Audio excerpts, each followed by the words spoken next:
12 বছরের সাজা হলো বাবা। বনে বনে ঘুরছে, কত বছর ঘুরছে, দেখতে দেখতে 10টা বছর পার হয়ে গেছে বাবা। এই গাছের ফল খেয়েছে, নদীর জল খেয়েছে, রাস্তায় রাস্তায় শয়ন করেছে। একমাত্র তার যে কি কষ্ট সেই একমাত্র বোঝে। আজকের পথ চলতে চলতে যে মণিপুর রাজ্যের কথা বলছি, সেই মণিপুর রাজ্যের মাটিতে এসে বসেছে বাবা অর্জুন। একটা গাছের গোড়ায় বসে বসে চিন্তা করছে যে 10টা বছর আমি বনে বনে এমন করে ঘুরছি, দাদা হয়েছে হস্তিনাপুরের রাজা, আমার তো সুখের জীবন হওয়ার কথা ছিল, কিন্তু বিধির কি বিধান দেখুন। কোনোদিন একটা গাছের ফল পেয়েছে, কোনোদিন খায়নি, কোনোদিন নদীর জল খেয়েছে, কোনোদিন খায়নি, এমন করে কষ্ট করে দিন চলছে। এখন মণিপুর রাজ্যের মাটিতে একটা গাছের গোড়ায় বসে, দুর্বল শরীর তো, আর মৃদুমন্দ বাতাস বইছে, অর্জুন গাছে হেলান দিয়ে কি করছে গো, এমন করে ঘুমিয়ে পড়েছে বাবা। দুর্বল শরীর তো, এখন কতদিন বিশ্রাম পায়নি, কতদিন খাওয়া হয়নি, 10 বছর। ওমা, একদিন যদি আমরা বাড়িতে একাদশী করি কীরকম মনে হয় বলুন তো মা? সকালবেলা মনে হয় পারণটা কখন হবে, পারণ ছেড়ে একটু প্রসাদ পেয়ে তারপর অন্ন সেবা করব, কি গো মা, তাই নয় কি? তাহলে একদিন যদি উপবাস করে, একদিন যদি এমন করে না খেয়ে এত কষ্ট হয়, তাহলে অর্জুন 10টা বছর বনে বনে ঘুরছে, না খেয়ে রয়েছে, তাহলে তার কষ্টটা হবে না বাবা? তাই এমন করে গাছের গোড়ায় বসে বসে যখন ঘুমাচ্ছে, হঠাৎ সেই পাশ দিয়ে একটা ছোট্ট ছেলে খেলতে গিয়েছিল তো, সে এখন বাড়ি ফিরছে। এখন বাড়ি ফিরতে ফিরতে দেখে কিনা যে গাছের গোড়াতে একটা ছেলেকে ঘুমাচ্ছে পুড়ে পড়ে, তাই নয় একেবারে নাক ডাকাচ্ছে। এখন ছেলে মানুষই বুদ্ধি তো, মনে মনে চিন্তা করে বললো, একে একবার তো জেগে তুললাতে হবে, একে একবার ডেকে তুলি দেখি কেমন মজা লাগে। আচ্ছা বলুন মা, এখন অর্জুন ঘুমাচ্ছে তো, ছেলেটি কাছে গিয়ে খুব জোরে একটা ধমক দেয়, কে হে তুমি এমন করে গাছের গোড়ায় পড়ে পড়ে ঘুমাচ্ছে? এখন কাঁচা ঘুম ভেঙে গেলে কার না রাগ হবে বাবা, কি গো মা? অনেকে দেখতে পাচ্ছি মাথায় ঢলছে, তা যদি আমি বলি, ও মা এই সুন্দর হরিবাসর করেছে, এত সুন্দর লাইট জ্বলছে, এত সুন্দর করে মাইক দিয়েছে, এখানে ঘুমাচ্ছ বাবা? হয়তো উনি বলে বসবে, বাবা এত সুন্দর আলো জ্বলছে, প্যান্ডেল করছে, আজকের ঘুমাবো না, কালকের অন্ধকার হয়ে গেলে ভয় পাবো না, একা ঘুমাতে পারবো এখানে? তুমি হরিনাম করতে এসেছো তো হরিনাম করে যাও না, আমি ঘুমাচ্ছি, তাতে তোমার কি এসে গেল? তা অর্জুনের যখন এমন করে ডেকে তুলেছে, অর্জুন বলে, ওলাই কে হে তুই, আমাকে কাঁচা ঘুমটা ভাঙিয়ে দিলি, ভাগ এখান থেকে। যখন অর্জুন ছেলেকে বলেছে ভাগ এখান থেকে, সঙ্গে সঙ্গে ছেলেটা বলল, এত বড় স্পর্ধা, তুমি আমাকে বলছো ভাগ এখান থেকে? বলছে, তোর নাম কি? ছেলেটা জিজ্ঞাসা করছে, তোর নাম কি? অর্জুন বলছে, চিন্তা করো, আমি হলাম তৃতীয় পাণ্ডব অর্জুন, গান্ডীব ধরলে সারা পৃথিবীর মানুষ থরথর করে কাঁপে, এইটুকু একটা দুধের ছেলে বলছে কিনা আমার। এই ছেলে, যদি আমার নাম না বলি কি করবি? বলছে, যদি তুমি তোমার নাম না বলো, এই রাজ্য থেকে তোমাকে ঘাড় ধরে বের করে দেবো। যখন বলে যে ঘাড় ধরে বের করে দেবো, অর্জুন মুচকি মুচকি হাসছে আর বলছে, হাই রে বিধি, এটাই কি আমার শুনতে হবে? হ্যাঁ, আমি যদি গান্ডীব ধরি সারা মানুষ কাঁপে, আর ইয়ে বলে আমাকে ঘাট ধরে বের করে দেবো। এই ছেলে, তা তোর যায় কত ক্ষমতা, আমি তো বসে আছি, তুই দাঁড়িয়ে দাঁড়িয়ে আমাকে টেনে তোল দেখি আগে, যদি টেনে তুলতে পারিস তবে তো তুই আমাকে ঘাট ধরে বের করে দিবি। ছেলেটা বলছে, তোমার গায়ে কী এমন ক্ষমতা? হ্যাঁ, তুমি বসে আসো, আমি তোমাকে দাঁড়িয়ে দাঁড়িয়ে তুলতে পারবো না। বলে, তুই আগে টেনে তোল দেখি আগে। বলে, দেখি পারি কি না। বলে, ছেলেটা কি করলো, অর্জুনের হাতটা ধরেছে, আর অর্জুনও ছেলেটির হাতটা ধরে কি করছে গো মা, টানাটানি করছে, এই ওঠো দেখি। সঙ্গে সঙ্গে টানাটানি করতে করতে ছেলেটার মাথায় একটা পাগড়ি বাঁধা ছিল, সেইটা খুলে পড়ে গেছে। যখন খুলে পড়ে গেছে, অর্জুন দেখছে, তাই তো আমি দেখছিলাম এতক্ষণ একটা ছেলে, এখন তো দেখছি ছেলে নয়, অপরূপ সুন্দরী একটা মেয়ে, আর গোটা পৃষ্ঠটা কেশ রাশি ছড়িয়ে পড়েছে। অর্জুনও হাতটা ধরে আছে, আর সেই মেয়েটিও হাতটা ধরে আছে। অর্জুন মনে মনে চিন্তা করে, 10টা বছর বনে এমন করে ঘুরছি, এত অপরূপ সুন্দরী তো মেয়ে কখনো দেখিনি। তাই অর্জুন মনে মনে তার অন্তরটাকে যেন বলে উঠছে, কি তুমি, তোমার কি পরিচয়? সঙ্গে সঙ্গে মেয়েটি কি বললো জানো, শোনো, এটা হলো মণিপুর রাজ্য, মণিপুর রাজ্যের রাজার নাম হলো চিত্রভানু, তার একমাত্র আদরের কন্যা, নাম আমার চিত্রাঙ্গদা। যখনই বলেছে নাম আমার চিত্রাঙ্গদা, বলছে ও তুমি রাজকন্যা, তাই তোমার এত সুন্দর দেখতে, এত অপরূপ দেখতে। আরে তোমার পরিচয় কি? তুমি তো আমার পরিচয়টা জেনে নিলে, তাহলে তোমার পরিচয় বলো। বলছে শোনো চিত্রাঙ্গদা, তুমি যদি কোনো সাধারণ ঘরের মেয়ে না হতে পারো, তাহলে আমিও কিন্তু কোনো সাধারণ ঘরের ছেলে নই। তোমার পরিচয় কি? বলে শোনো, আমি হলাম পাণ্ডব বংশধর, ভগবান কৃষ্ণ হলো আমার শাখা, আমি হলাম তৃতীয় পাণ্ডব অর্জুন।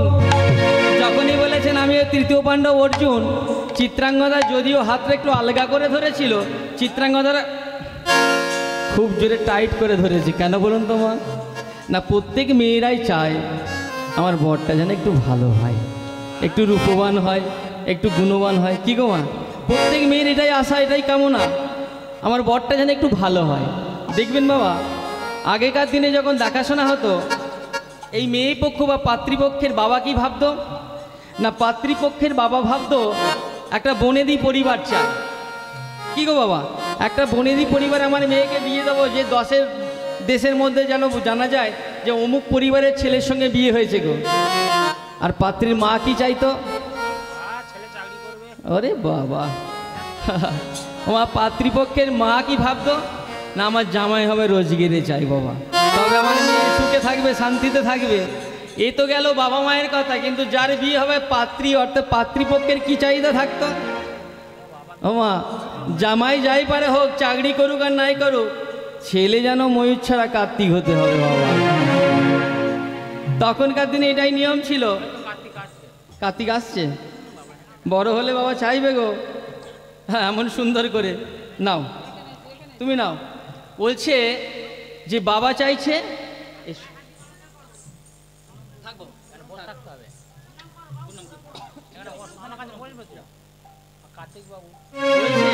বাবা বলছে বনেদি পরিবার চাই, মা বলছে যে রোজগেরে জামাই চাই, আর মেয়ে চাইছে কি?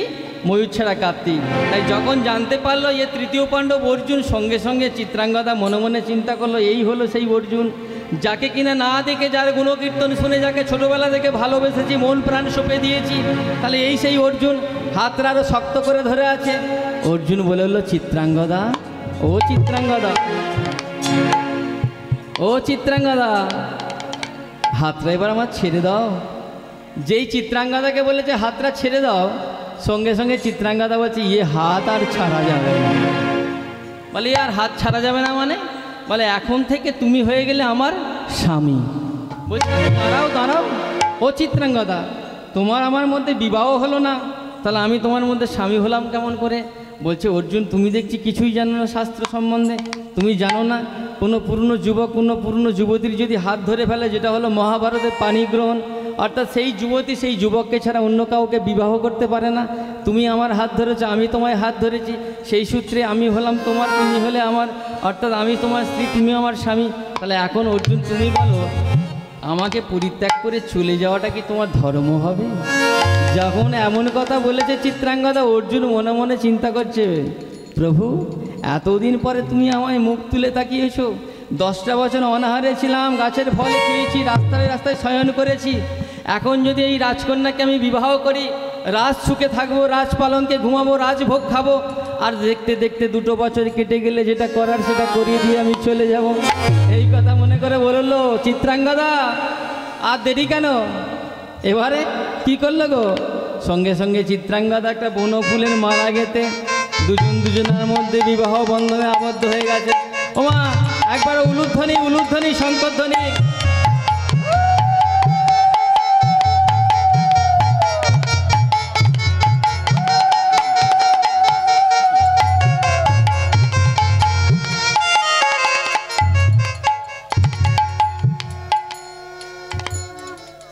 ওমা তাহলে বিবাহ বাসরে তখন একটু আনন্দ হওয়া উচিত। তখনকার দিনে হতো তো মামা, বিবাহ বাসরে গেলে গান বাজনা হতো নাকি? এখন সেসব নিয়ম উঠে গেছে বাবা। এখন এই বড় বড় মাইক সেট এসে গেছে, বিবাহ বাসরে চলছে, ডিজে মাইক চলছে। তখনকার দিনে এটা হতো। তাহলে বিবাহ যখন বাসর হচ্ছে, তাহলে সবাই মিলে রাধা রানী কি, শ্যাম সুন্দর কি, গিরিধারী লাল কি, বৃন্দাবন ধাম কি। হ্যাঁ তোমরা শুধু বলছো নাকি? তাও আবার বলছে নাকি, যে কজন বলছে নাকি জয় বলছে না, ভয় ভয় বলছে। জয় বলছে? ও মা, এই জয় দিতে হয় মা? একবার তো আমরা বলবো না। জয় দিতে হয়, কারণ আমি তো বলছি না আমার নামে জয়ধ্বনি চাইছি না তো, আমি ভগবানের নামে জয়ধ্বনি চাইছি। গঙ্গাসাগর যাওয়া হয়েছে? গঙ্গাসাগর গিয়েছেন? কুম্ভ মেলায় গিয়েছেন? এই যে জয়দেব মেলায় গিয়েছেন? এই যে বড় বড় মেলাতে যে ভান্ডারা দেওয়া হয়, অর্থাৎ কি না, যেখানে বিনা পয়সায় সেবা দেওয়া হয় এবং দান গ্রহণ করে ফেরা হয়, দেখবেন আমাদের বাঙালি ঘরে কম হয়, হয় না যে বলবো না, হয় অল্প। তবে যেসব মারোয়ারি আছে, হিন্দুস্তানি আছে, ওরা দেখবেন কোটি কোটি টাকা খরচ করে এমন করে ভান্ডারা দেয়, অর্থাৎ সমস্ত মানুষজনকে বিনা পয়সায় খাওয়া দেওয়া হয়, খাওয়ার শেষে একটা করে দান দেওয়া হয়, দান গ্রহণ করে বাড়ি ফেরে বাবা। তাহলে অনেকে মনে মনে চিন্তা করবেন যে এটা বড় লোকদের ব্ল্যাক মানিকে হোয়াইট মানি করছে, তাই নয়? কিন্তু বাবা এটা ভুল ধারণা। তাহলে আমি বলি কি বাবা, এই যদি ব্ল্যাক মানিকে যদি হোয়াইট মানি করা হয়, তা তোমারও তো কিছু দিয়েছে ভগবান, তোমারও তো কিছু অর্থ দিয়েছে। তা তোমার কেমন বুকের স্পর্ধা আছে দেখি, তোমার কেমন বুকের পাটা আছে দেখি, কিছু টাকাকে হোয়াইট মানি করো না। সে ক্ষমতা নেই বাবা, কারণ এরা হলো নাস্তিক প্রকৃতির মানুষ। তাহলে এই ভান্ডারা কেন দেওয়া হয়, ছোট্ট করে একটু জেনে নিন। দেখবেন বাবা, আজকে ধরুন একটা ভান্ডারা দেওয়া হয়েছে, সেই ভান্ডারের সমস্ত খরচ বহন করছেন কে? মনে মনে চিন্তা করুন, আজকের এই বাড়িতে এত বড় কীর্তন হচ্ছে, এত বড় বাসর হয়েছে, এত সেবার ব্যবস্থা হয়েছে, যিনি বাবু তিনি সব খরচ বহন করছেন। তাহলে এখানে যে সেবার ব্যবস্থা হয় একটু লক্ষ্য করে দেখবেন না, খাবার টেবিলে বা খাবার যেখানে আসন পরিবেশন করা হচ্ছে, যার পাতে প্রসাদ পড়লো, অন্যজনের পাতে প্রসাদ পড়লো কি না পড়লো সেদিকে তার ভূপ প্রেম নেই, তার দৃষ্টি নেই। প্রসাদ পড়েছে তো সঙ্গে সঙ্গে খাওয়া শুরু করে দেয় বাবা, খিদে পেলে কী করবে? কিন্তু মঠে বা মন্দিরে এরকম কোনো নিয়ম নেই। সেখানে কেমন করে হয়, যে ভান্ডারা দেওয়া হয়, মনে করুন একসঙ্গে 2000 লোক বসেছে, সবাই বসার পরে সবার পাতে প্রসাদ পড়বে, একজনে কিন্তু প্রসাদ গ্রহণ করবে না। কতক্ষণ না, যতক্ষণ সেই আশ্রমের যিনি মহারাজ থাকবেন বা যিনি পাণ্ডা থাকবেন, তিনি সবার আগে ধ্বনি দেবেন।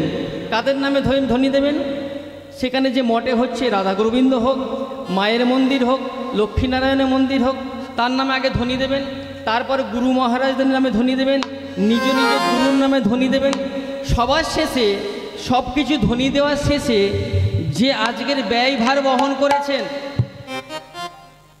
আজকের সমস্ত কিছু টাকা যিনি খরচ করছেন, তার নামে সবার শেষে একটা ধ্বনি দেওয়া হবে।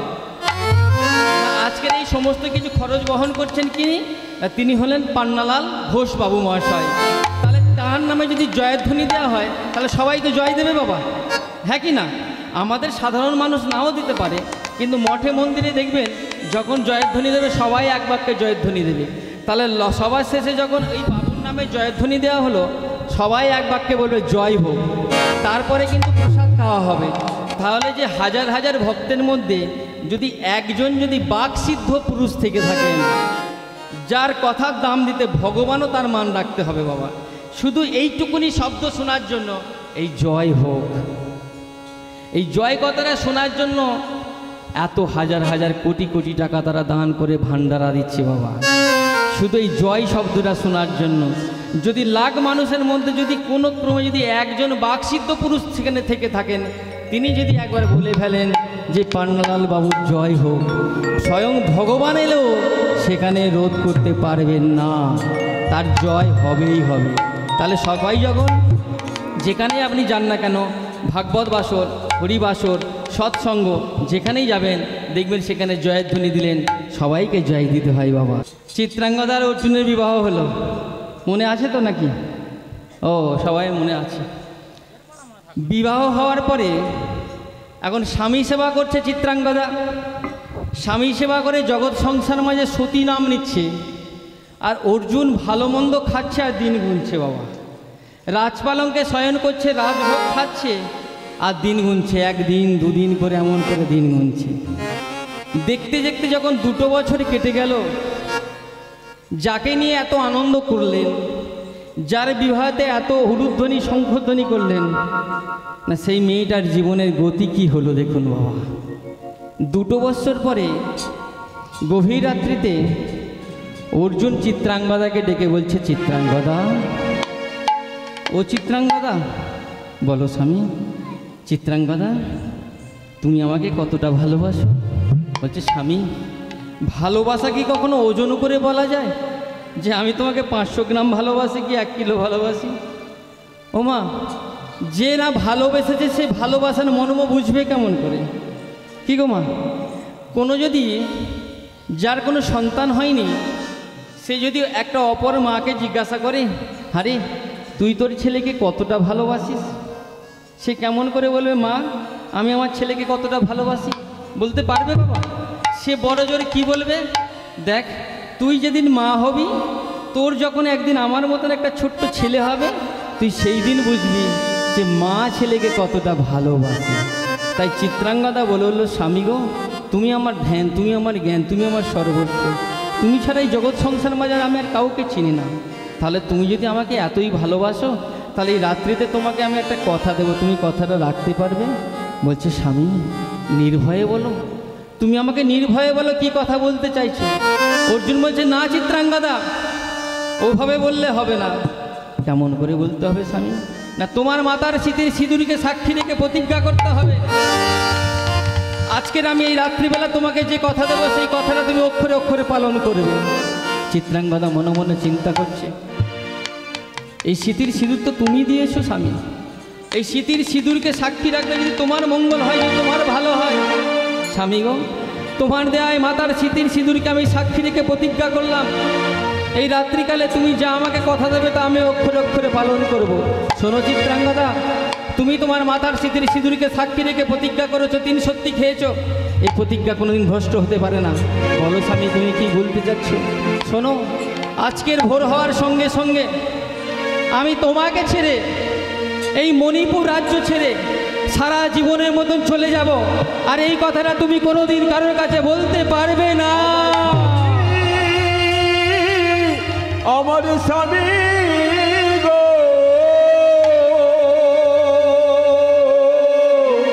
কত ভাগ্য গুণে পেয়েছি তোমার,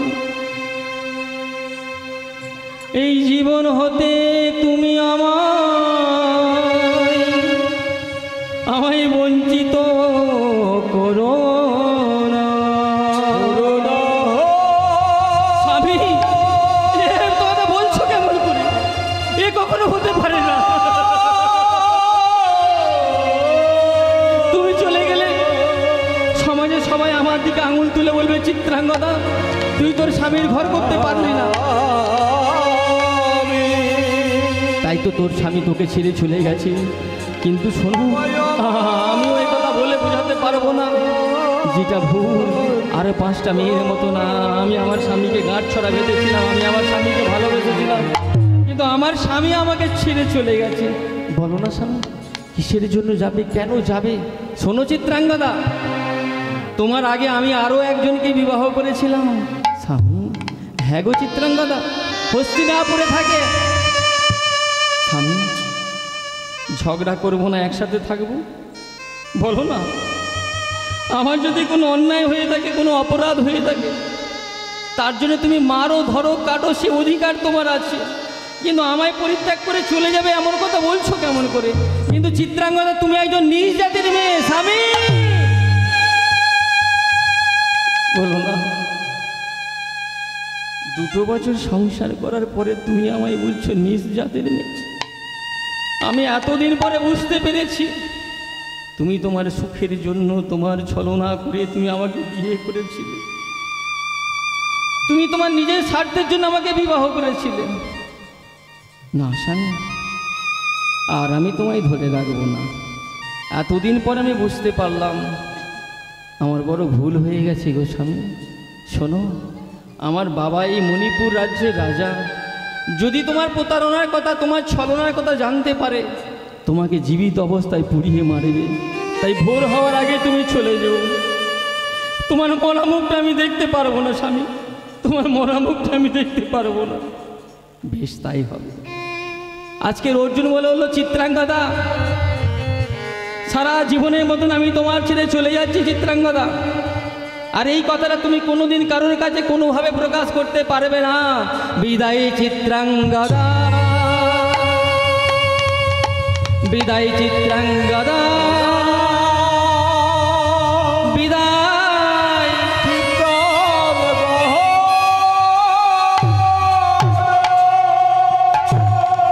চিত্রাঙ্গদা বলল, স্বামী জানি রে খাঁচার পাখি, জানি রে খাঁচার পাখি আপন হবার নয়, জানি রে ভালোবাসা ভালো কথা নয়, যারে যাবি উড়ে যা, যারে যাবি উড়ে যা।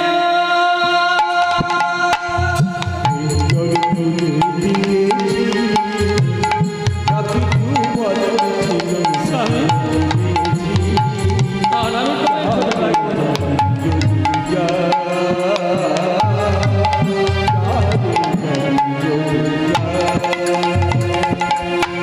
জানি রে খাঁচার পাখি, জানি রে খাঁচার পাখি আপন হবার নয়, জানি রে ভালোবাসা ভালো কথা নয়, যারে যাবি যা, যারে যাবি যা।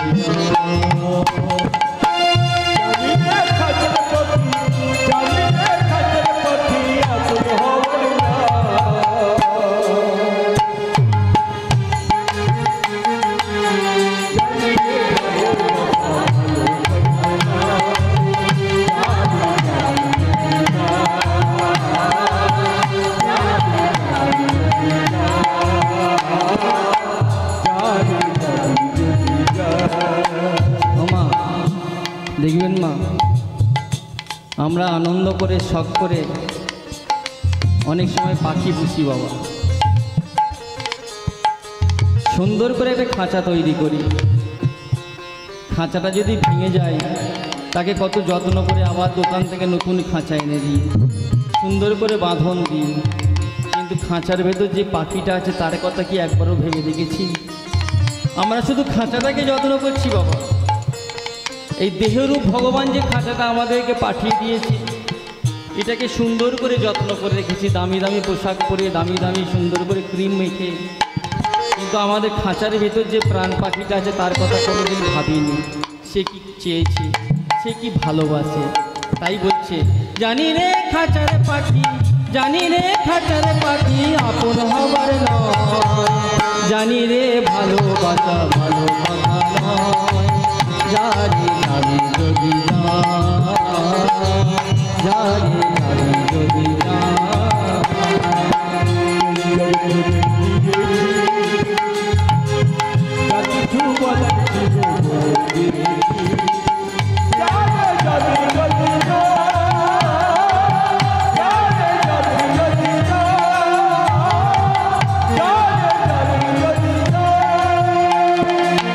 ওমা কাঁদতে যদি হয় এই খাঁচার জন্য কেঁদে কোনো লাভ নেই বাবা, কাঁদতে যদি হয় এই ভগবানের জন্য কাঁদুন। কতদিন বাবা, খুব বেশি হলে 80 বছর 90 বছর, তারপরে তো হরিবোল হয়ে যাবে, একদিন তো এই খাঁচা ছেড়ে পাখিটা চলে যাবে, আজ না হয় কাল, কি বলছেন? কতদিন কতদিন কতদিন থাকবে পাখি খাঁচার ভিতরে, একদিন খাঁচা ছেড়ে যাবে যে উড়ে, কতদিন থাকবে পাখি খাঁচার ভিতরে, একদিন খাঁচা ছেড়ে যাবি উড়ে। কতদিন কতদিন কতদিন থাকবে পাখি খাঁচার ভিতরে, একদিন খাঁচা ছেড়ে যাবে যে উড়ে, কতদিন থাকবে